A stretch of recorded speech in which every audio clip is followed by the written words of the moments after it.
चारु कुङ्कुमोपेत चन्दनानुचर्चिताय हारकटकशोभिताय भूरि मङ्गलम्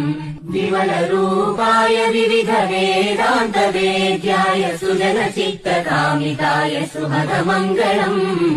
रामदास मृदुल हृदय तामरस निवासाय स्वामि भद्रगिरिवराय दिव्यमङ्गलम्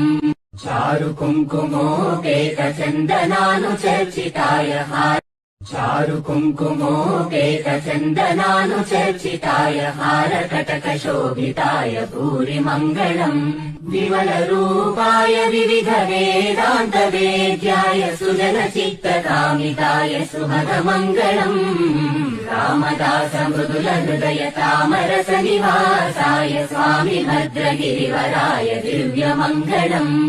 चारु कुङ्कुमोपेत चन्दनानुचर्चिताय